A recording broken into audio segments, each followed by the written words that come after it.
Yeah, I think there's a lot to love about group fitness. I think just number one, the accountability from community. Like I think it's huge. It's like if I know that there's 5 people who I've built relationships with who are going to be at this 6 a.m. class and I snooze through my alarm, like the hope is that you've built a relational equity with these people that they're going to be texting you like where you were at. You know what I mean? Like there's some draw there because there's, even having like a set scheduled time that you can go to. I mean, we see that with our own personal training clients. Like I get told that all the time. Like I have a set time, it's in my calendar. I'm going to go do it because I know if I don't have this, I'm not going to do it. So I think that's a huge benefit. I think it's accessible. I mean, they pop up on every freaking corner these days of just like the next thing. So it's really accessible and it creates a different level of, I get to walk into this space and kind of shut my thinking off and just do the work that's on the board. So all good things, but yeah, I think it's important to kind of dive into some of the nuances because we know with training, everybody and everybody is different. It's unique. Like our body tells a story. Everybody's got like aches and pains or maybe past injuries or different needs when they walk into a gym. And so I don't know that those are some of the things that maybe group fitness doesn't do well, is meeting those specific needs. So yeah, let's dive in. Yeah. And where do you want to start with this? I mean, do you want to start with, I'll say this too before we even jump in more. I agree. Like something is always better than just like, oh, I'm just not going to do anything. Right? Like it's better if you to go to a group class and just be really mindful and don't overdo it and don't, try not to hurt yourself than to not work out. Yeah. There are just, limitations. It can get dangerous, the things to look out for, things to, pay attention to. And, and again, like we were talking about with personal trainers, there, can be a dime a dozen coaches to look out for, people that are pushing people beyond their limits and things like that. So again, it's always like a good, better, best conversation. Exactly. Yeah. It's like, we're not saying like you should never do this or, hating on anything. It's just really good to know, especially if you're newer to working out and you're trying to get in shape and you're not very experienced with lifting weights and things like that. A lot of things to be mindful of because you're kind of diving into a whole practice within itself. It's not, we can make it simple, but it's also, we can only make it simple from a deep understanding. So if you have a coach who has a deep understanding, then they can simplify it safely for you. If you don't have an understanding, and then it can get a little scary, it can get a little bit complex, and small mistakes, small changes can put someone at risk for injury. Yeah.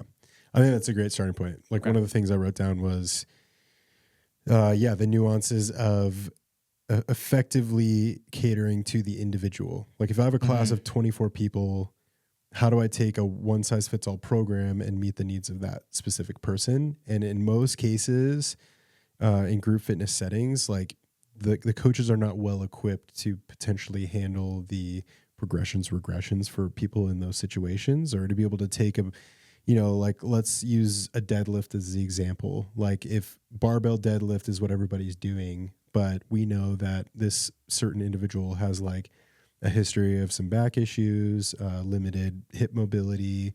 It's not going to be a good solution for her to just go and deadlift and be in an environment where she's being asked to like push weight, push intensity, etc. So like it takes a certain kind of coach to say, okay, let's change the tool, let's change the setup, let's change the intensity so it's right size for the individual. And I think that becomes really hard in that specific setting because ultimately there's like a lot of different factors there. I think like a lot of people feel the peer pressure of like everybody around them is doing this thing, so I should have to do it to that level.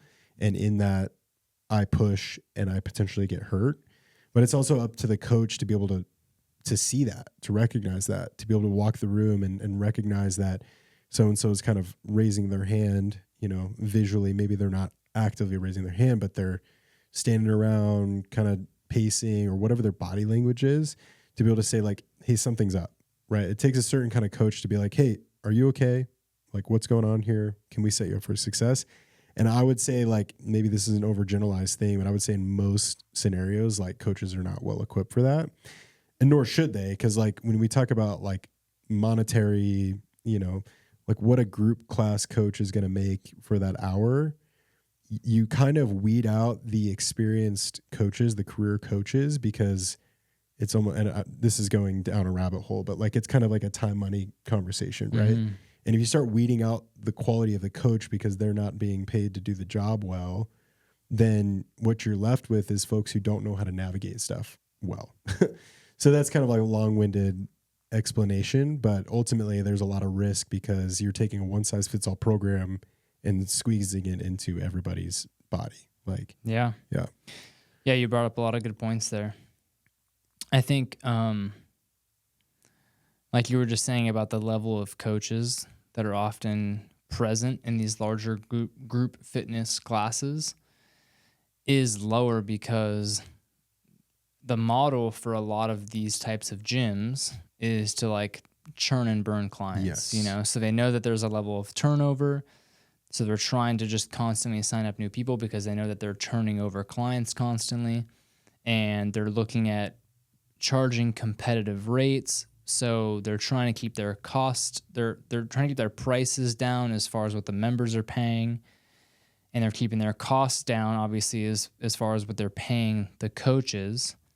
And you know, you can go online and get a group fitness certification in, you know, in a weekend. It's lower effort to get a group fitness cert than it is to get something where you have to work with people in a one-on-one setting.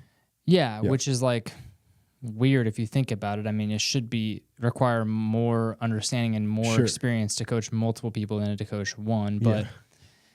But yeah, so what you're saying is career coaches, people that are really invested in doing this as a career long term, they're getting weeded out of coaching these types of classes because they're only getting paid $20, $25, maybe $30 an hour to coach a class with 24 people in it. And a career coach is not going to want to do that because they want to make more money per hour. Absolutely. And they want to be more invested in their clients, right? So then you're in a large group setting with multiple people and a coach who is maybe less experienced. And yeah, like the example that you gave, you know, barbell deadlifts. If you, I'll just say this because I don't want to get too deep into like any one specific movement or situation. Sure. Yeah.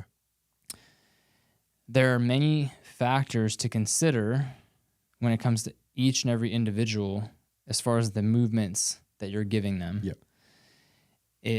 You want to take into consideration their level of preparedness, like what is their like current level of life stress, including their sleep patterns, how they're eating, what their work schedule is like, how healthy is the individual as they stand in front of you right now. If they're like a 2 out of 10 on the health scale, on the preparedness scale, then I know I can only give this person so much exercise before it's actually going to be detrimental to their ability to recover and actually adapt to it. So I might only give them 3 movements, 3 sets each, and then spend the rest of the time doing some mobility and stretching and breathing practices or whatever that looks like, or even having a conversation about their diet. Whereas if I have someone who comes in and they're, you know, they've been really crushing their meals, they've been sleeping really well, they're like a 9 out of 10 preparedness, their health is ready to go, then I know I can push this person and I can give them a harder workout and they're going to actually benefit from that. So we don't take into consideration any of that when it comes to something like a group fitness class, right? And then maybe you can talk a little bit about like, not only are we looking at their preparedness and a sense of their like health and stress levels, but also their experience in lifting weights and being in a gym.